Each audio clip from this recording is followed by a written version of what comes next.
views and opinions expressed in the following program are those of the program host and do not necessarily reflect or represent the views and opinions held by TCN TV Network Incorporated. Due to the social nature of this broadcasting channel, videos may contain content copyrighted by another entity or person. The TCN TV Network claims no rights to the said content. TCN TV Network cannot be held accountable for the copyrighted content. TCN TV Network is a messenger and sharer of information and strives to verify but cannot warrant the accuracy of copyrights or completeness of the information on this program.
Greetings, and welcome to another week on Here to Help You. Dave Rankin definitely at the controls. As you can see, I'm flying a bit solo this week. My queen, Simone Jennifer Smith, is away on assignment. You know, before we get into today, I was really tinkering with the idea of either continuing on with the 9 areas of major human activity, or simply, as I said last week, dive a little bit into a little bit of what I like to call cultural observation. And cultural observation 1. So what we're going to do today simply is this. We're going to look at four animated movies. So we're looking at The Lion King, we're going to look at Black Panther, Black Adam from the Shazam series, and as well as Wonder Woman. And we're going to use their storylines to go ahead and observe our culture. And how we're going to do it is this.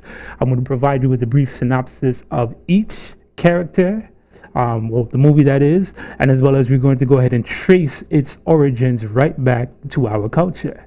So with that being said, let's go ahead and begin. The first one I'm going to go ahead and talk about is The Lion King.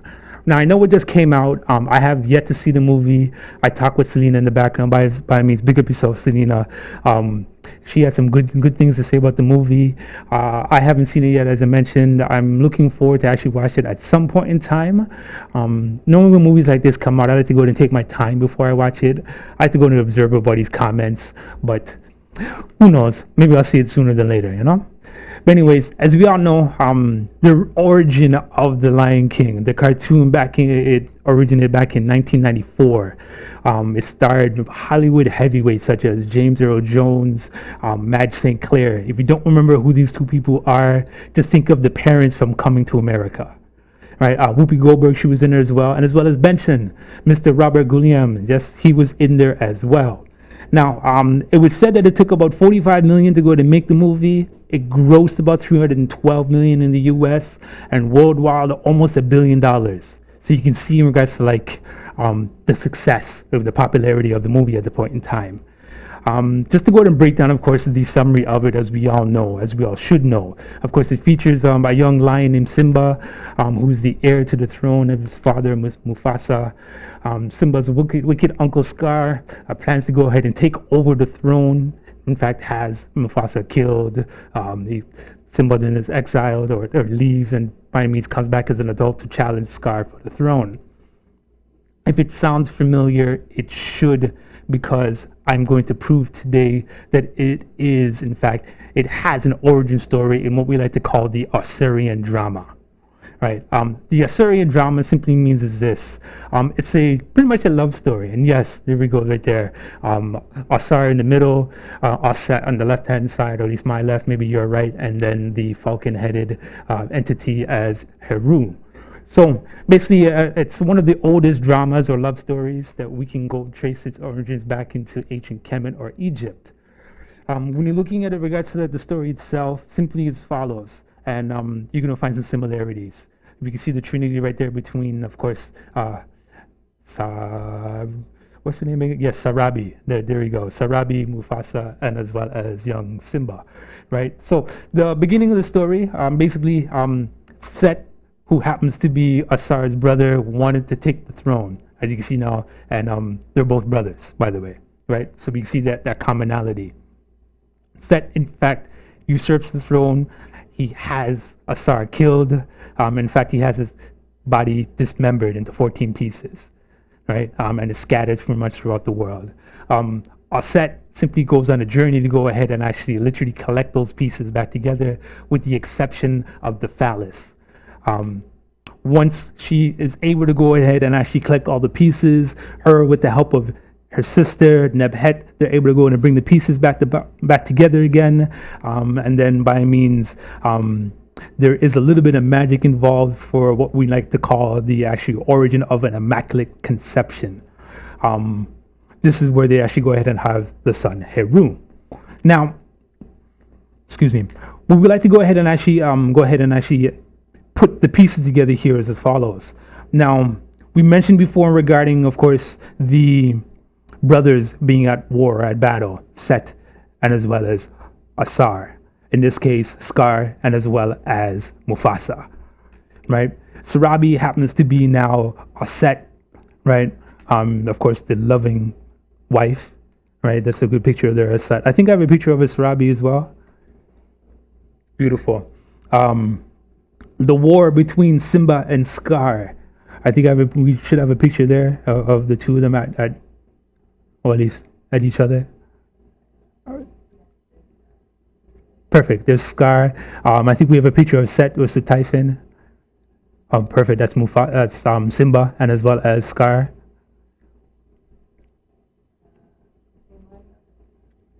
Yeah, just go through them.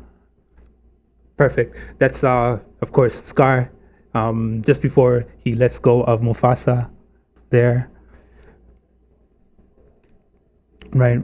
So, I mean, as you can see in regards to, of course, the very brief synopsis, by means, I don't want to go and extend this too much. I mean, we can go ahead and get really elaborate on the explanation, but we can definitely see the similarities or commonalities within both stories. Just to go into some other characters as well, Rafiki, who happens to be the baboon, he is literally Tahuti, right? The baboon headed god or deity or entity. I think I have a picture there with both his anthropomorphic forms as the baboon as well as the ibis bird. And I think I have that picture there somewhere, yes? I know I didn't. My bad, I'm actually numbering the pictures this week. Yeah, Tahuti. It should be something there as Tahuti. Tehuti. Should be in there somewhere. But anyways, of course, as we all know, Tahuti, he was the personification of wisdom. There we go. Both forms there. In the boat there, that's the ibis bird and as well as the baboon on the other side. Literally, by means, And I just found this out as well not too long ago that Rafiki means friend or friendly wisdom, basically, as the advice piece that he would always give. Right, so we could definitely see the commonalities or the similarities within both stories there. And by means, go see the movie if you haven't seen it before. Watch the cartoon as well. There's deeper meanings here. Once we begin to understand our story, especially now the Assyrian drama, and understand its implications towards our soul, our psyche, and our spirit, by means you can see the actual commonalities in the movie as well. From Pride Line being, of course, the makeup of the human spirits, Scar being the evil side, of course, and Simba being, of course, the heroic side, and that battle lies within all of us. We're going to go to our first break. By means, stick with us. We're looking at observing our culture and our mythology through 4 animated stories. Stick with me here, family. R.R. Dave Rankin here to help you. Are you retiring smart? Make your home's equity work for you. With your home's equity and our 30 years of experience, the Retire Smart Properties team can help you achieve the quality of life you've always wanted. Our services are 360 degrees. We'll give you advice, take care of staging and selling, and help you find the perfect home and community to transition to. It's time to enjoy the retirement lifestyle you deserve. Visit our website today to learn how you can use your home to retire comfortably. The Retire Smart Properties team, powered by RE/MAX West. With so many newspapers within the community, it's sometimes hard to tell what separates us from the rest. Most of the time, they all brag about the same thing. You know, the large circulations, tons of online views, and it can go on and on. But what really separates the Toronto Caribbean newspaper apart from everybody else? Well, it's simple. Our service. No, seriously. Hi, I'm Grant Browning, founder and CEO of the Toronto Caribbean newspaper. I have over 20 years of branding and marketing experience, and I've worked with countless companies and corporations to do one thing, and that is to raise their profits with their brand. With over 40 years of combined experience in branding and marketing, our amazing staff is fully prepared to sit down and figure out exactly what you need to stand out from your competitors. The reason why you don't see that anymore is because the ad is too powerful, bring too much people. So what are you waiting for? Give us a call today. We'll be happy to help. At Benjamin Law, we understand the real cost of personal injuries. As the victim of an accident, you may be the one who's physically hurt, but your main concern is that your family are the ones who will pay the price. Benjamin Law will be there for you, helping, supporting, and working tirelessly to resolve your personal injury case. Call 1-855-899-4878 or visit benjaminlaw.ca and let our family of lawyers help your family.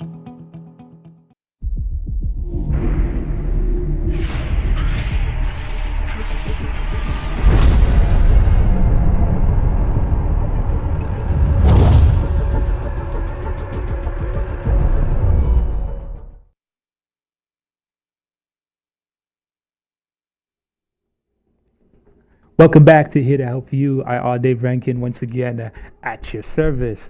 Now, if you're just tuning in now, we are looking at observing our cultural mythology through 4 animated series or 4 animated titles. During the last break, we looked at The Lion King. Once again, I haven't seen the movie yet, so all my information is based on the cartoon or the animated movie. We looked at now, of course, cross-reference that and looking at the similarities within what is called as the Arthurian drama, right? One of the oldest dramatizations of course, a love story, basically, right? Not only just a love story, but also looking at how this mythology or allegory can now be applied to ourselves on a daily basis. Now, for this segment, our second title, we're looking at Black Panther. Now, what really grasped me to go ahead and do this one for this segment was the animated cartoon series which ran on BET a while back. In fact, the cover that you see just a while ago is from a 2005, and it was originally published in February of that year. It was written by Reginald Hudlin. Now, I'm going to show a clip in a moment, basically just to go ahead and set up the scene. There's a scene where T'Challa, he's dreaming, right? And he's facing this great white panther. And the panther now tears him into pieces. And then, of course, he's then brought over to a cliff. He's thrown over the cliff into an ocean, only to be rescued by the Dora Milaje. So let's go ahead and play the clip, and then we can go ahead and look at the similarities within the Arthurian drama as well.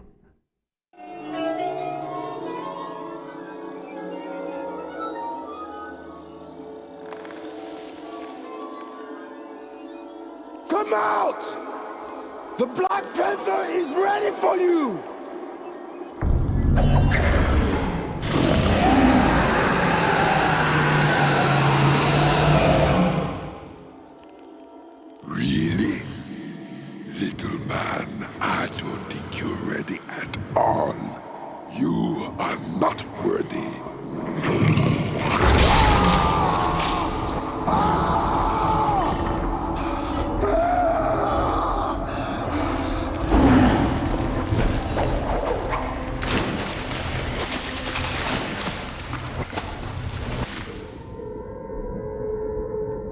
Don't worry, my king.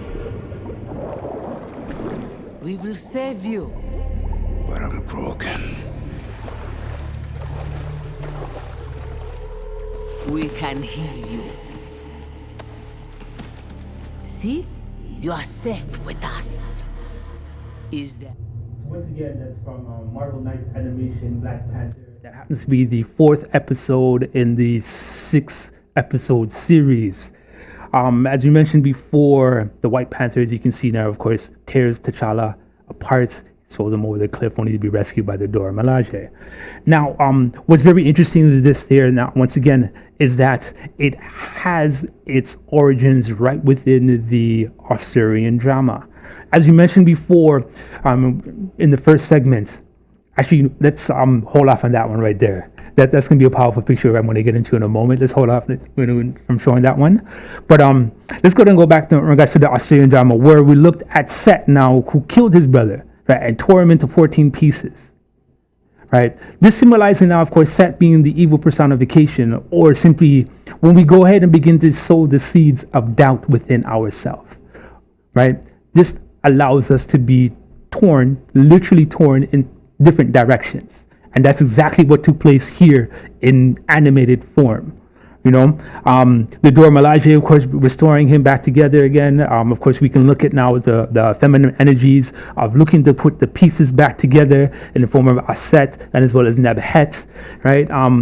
It's interesting in regards to how much in plain sight these things are revealed to us, you know, and more importantly for us now who are hip to the game or know about this, and more importantly, we need to go ahead and make sure that when these images are shown, we need to go ahead and make sure that we are pointing this out to those who simply do not know and simply who are not aware of these symbolic images. It helps because, of course, within that dream, you can see that definitely that T'Challa himself was torn into pieces because of between the seeds of doubt and, of course, its seeds of heroicness. Right? There's an article written in medium.com. I don't remember how far back it was written. However, though, it was written by Lawrence Brown, and we can go into the picture right now. All right. What happened in this article was this. He states the following, that the story definitely embeds a remixing and retelling of the ancient Kemetic or Egyptian myth or cosmology known as the Arthurian drama. The character equations are as follows. And now he's basing this right off of the hit movie which came out last year. And he says the following: T'Challa now being Osiris, Nakia happens to be Nakia happens to be Aset. Killmonger, he describes him as Set. Shuri, the sister, as Nephti or Nebhet, and Queen Mother Ramonda as Newt. Right. Also continues to state here. I hope you guys remember the movie simply where he meaning T'Challa has to be resurrected. Right. In the Arthurian drama, Set and Osiris, our brothers, Set kills Osiris as we remember before and dismembers him. Iset, who is the wife of Osiris, remembers him and performs a ritual to raise him up from the dead. T'Challa goes in a type of death or a deep sleep when he is found in the snow and in a coma. Essentially, then he is resurrected with the aid of the ancestors and the vibranium urban, that was kept by his wife to be Nakia.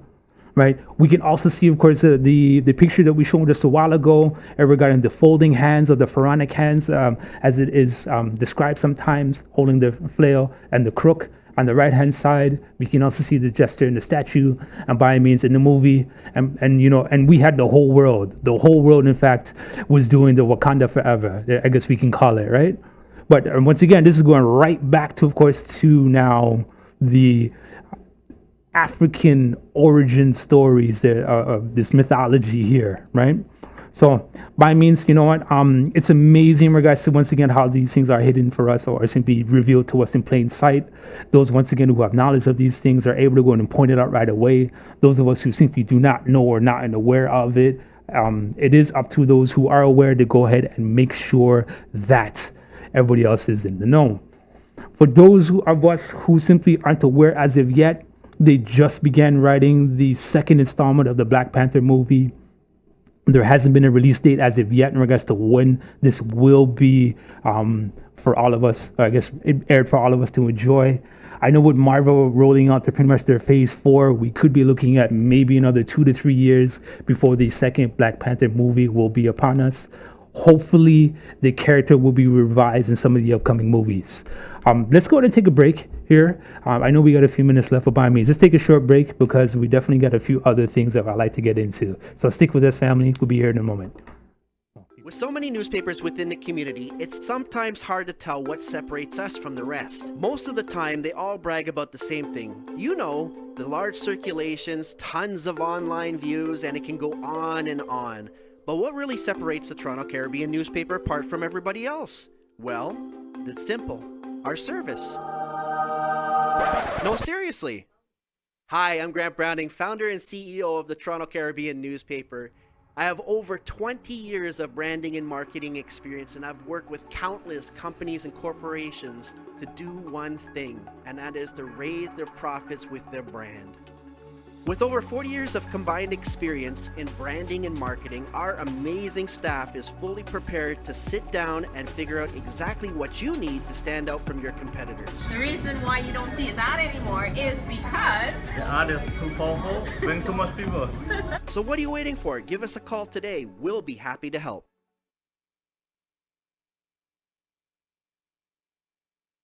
At Benjamin Law, we understand the real cost of personal injuries. As the victim of an accident, you may be the one who's physically hurt, but your main concern is that your family are the ones who will pay the price. Benjamin Law will be there for you, helping, supporting, and working tirelessly to resolve your personal injury case. Call 1-855-899-4878 or visit benjaminlaw.ca and let our family of lawyers help your family.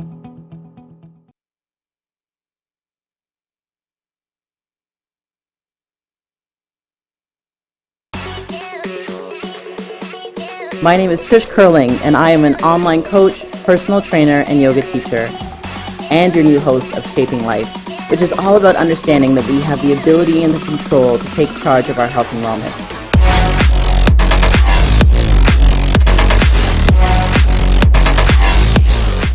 But we can't do it alone, and I can't wait to sit down with the best in the industry. Please tune in every Friday at 1 p.m. live here on the TCN Network.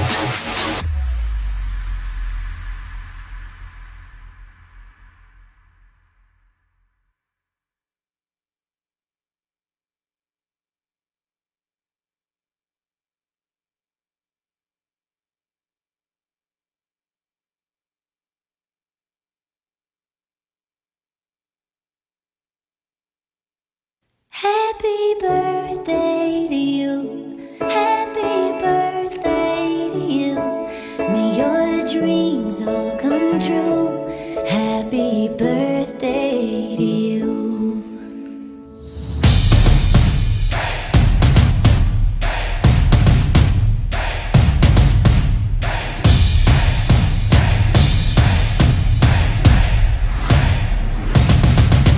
We refuse to promote, report on anything negative in the community.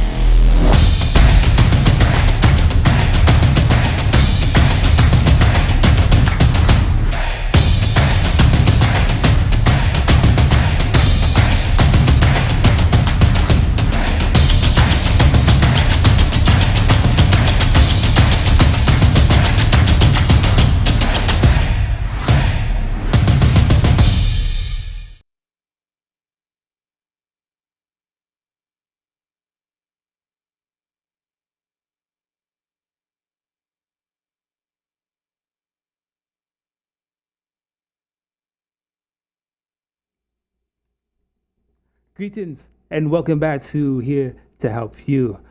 I'm R.R. Dave Rankin, and if you're just joining us by means, we ask you definitely to go back to the past two segments where we looked at two specific animated titles, The Lion King and as well as Black Panther, and we looked at how those stories were pretty much intertwined with our mythology. When I mean our mythology, I mean our African mythology, specifically the Arthurian drama. I'm in the process of sending an actual link over here to our good friend Selena, so that way we can go ahead and get a video up for my next character. The next gentleman we want to go ahead and talk about here is Black Adam. We got some pictures of Black Adam, right? I'm sure we do, right? So, it's interesting because now if we look at origin stories, now Black Adam happens to be an Egyptian supervillain, right? And he is, in fact, his first appearance was in December of 1945, with now Black Panther being the first superhero back in 1966. We can see now, of course, now Egyptian Black Adam, he goes in and predates as one of the first, in fact, black superheroes or anti-heroes, so to speak, right, in the comic book universe. So we know him now as being published by DC or Detective Comics. However, though, back then he was part of what is called as Fawcett Comics, right? The character, in fact, has been revised so many times. As you can see, in regards to a lot of the other comic book characters, they like to go ahead and now and actually continues to evolve the origin stories, right? In fact, the 1970s version of the origin stories is one that some of us do remember a little bit more, those who is into, of course, the comic universe. However, though, by means, let's go ahead and look at some of the origin story here. So the canon version of Black Adam appeared only once during Fawcett's initial publication run of Captain Marvel comics. In Marvel Family number 1, right, Black Adam is an ancient Egyptian named Teth Adam. Example, or literally means mighty human, that is, who was chosen by the wizard Shazam to be his successor to his presumed moral purity.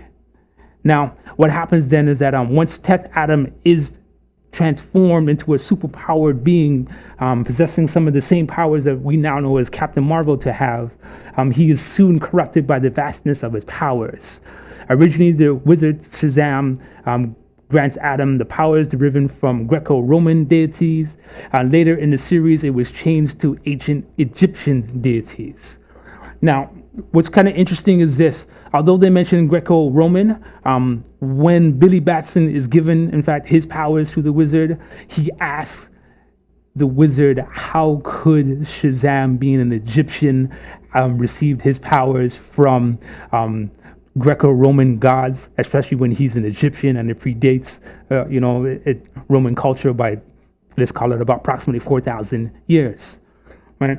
This is when now the wizard now begins to go ahead and tell Billy Batson that, in fact, his powers derived from Egyptian deities. So let's go ahead and break them down. So S for Shu, H for, well, back then it was her chef.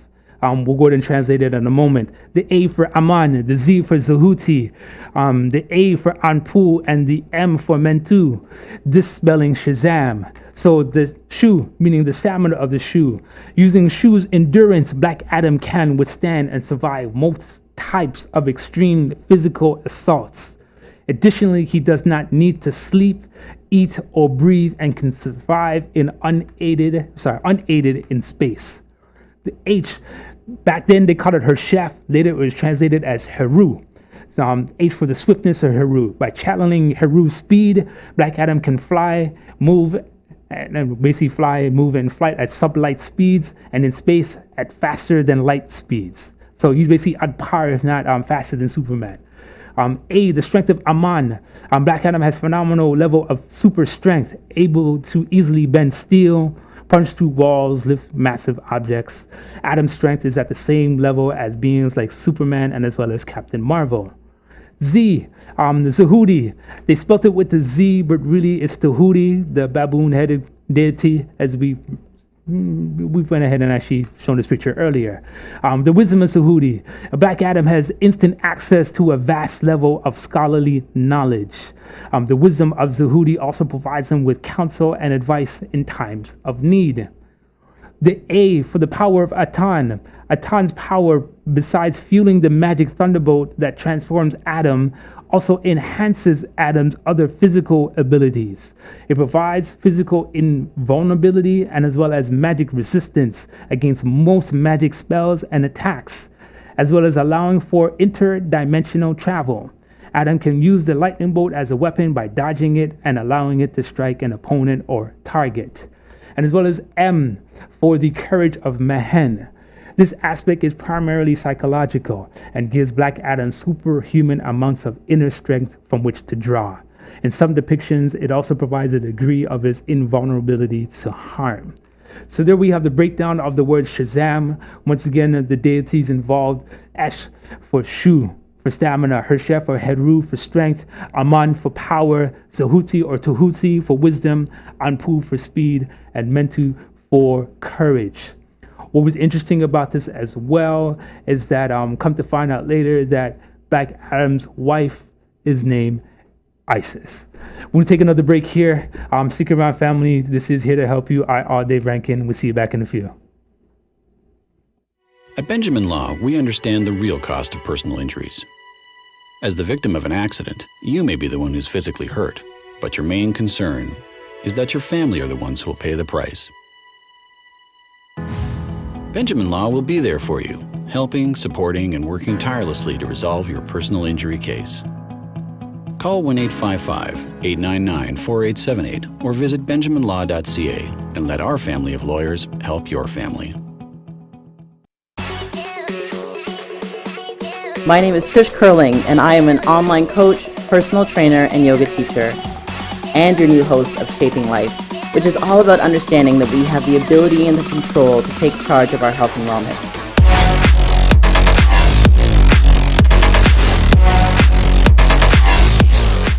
But we can't do it alone, and I can't wait to sit down with the best in the industry. Please tune in every Friday at 1 p.m. live here on the TCN Network.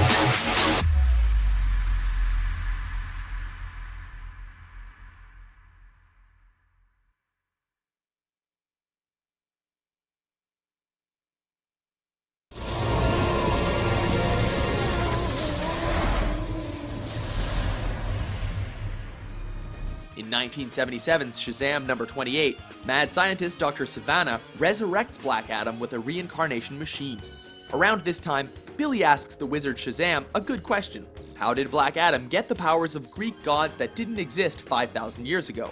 It's explained that Black Adam's powers come from the ancient gods Shu, Hershef, Amon, Shihetu, Anpu, and Menthu. So, the Shazam acronym conveniently still holds true. In the 1987 reimagining. As you see the video there with the origin story of the supervillain and Black Adam. I'm going to go ahead and thank definitely everybody for tuning this far and sticking with me. By means, of course, as you can see, I'm writing solo this week. Big up my queen, Smo Jennifer Smith, who's away on assignment. By means, she will return to her rightful position next week. So, our topic today, once again, was cultural observation through 4 animated features. We looked at it in the first segment. We looked at The Lion King. Second segment, we looked at Black Panther. And then, of course, their commonalities or similarities towards the Arthurian drama. Last segment, as you can see now, of course, with the video at the beginning of this last segment here, was the story of Black Adam and how his powers derived from Egyptian gods, which each one of them spelled out the name Shazam. Cool fun fact is that there is an actual article for anybody who wants to go ahead and actually learn a little bit more about Black Adam and as well as his strength and what he's able to go ahead and do with that. There's an article on Screen Rant. By means, just type up Black Adam in Screen Rant and you can see some of the real cool things that this character is able to go ahead and achieve. Now, for our last segment here, I want to talk about Wonder Woman. And you know what? It's interesting. I know some people are probably thinking, you know what? How could Wonder Woman go ahead and, in fact, have some origin stories within within African folklore or African mythology? You know, with Wonder Woman being Greek, so to speak, of course, and we all know when studying history that Greeks went ahead and actually were the children of Egyptian scholars, right, or Kemetian scholars, right? So we could definitely see a lot of the similarities within, of course, Greek mythology and as well as Egyptian or Kemetian mythology, thus giving us Wonder Woman. So Wonder Woman was originally created by the American psychologist and writer William Moulton Marston. His pen name back then was Charles Moulton. Artist Harry G. Peter, Marston's wife Elizabeth, and their life partner Olive Byrne are credited as being his inspiration for the character's appearance. The origin story relates to the fact that she, Wonder Woman, was sculpted from clay by her mother, Queen Hippolyta, and was given a life to live as an Amazon along with superhuman powers as gifts by the Greek gods. In recent years, DC changed her background with the revelation that she is a daughter of Zeus and Hippolyta, jointly raised by her mother and her aunts Antiope and Menelip. Now, as we can see, these pictures that we're seeing right now are from the original 1973 cartoon or a comic book, that is. That will be Wonder Woman Volume 1 at that point in time. I think it's edition 206 or 206. With the first picture, we can see that it was not only just Wonder Woman, but her twin sister Nubia, an African woman, a black woman, was carved at the same time.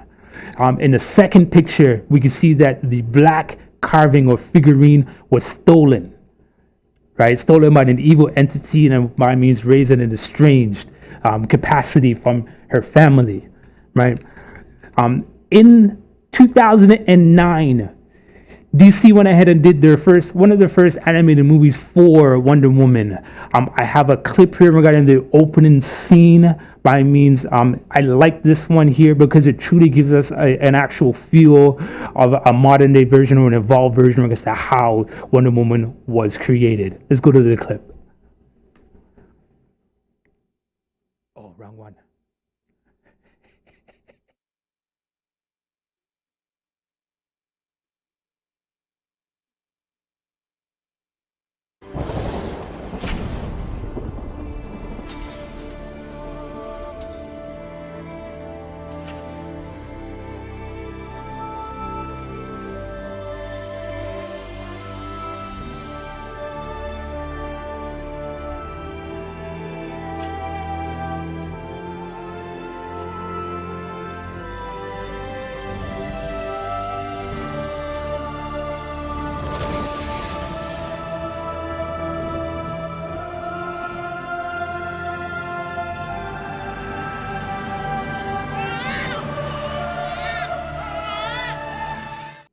Pretty cool opening scene there, by means elements, and once again, if you're looking at, of course, anybody who is not familiar with African mythology, there's a deeply rooted sense in regarding the four elements of known universe: air, earth, water, and by means fire or sunlight, that is, right? And we can see those elements come into play within that opening scene. We can definitely see that there with respect to the comic book, where of course the molding into clay by means, of course, and the breathing of breath into life as well. Literally, we're going to look here in regards to now the aspect of the motif of clay.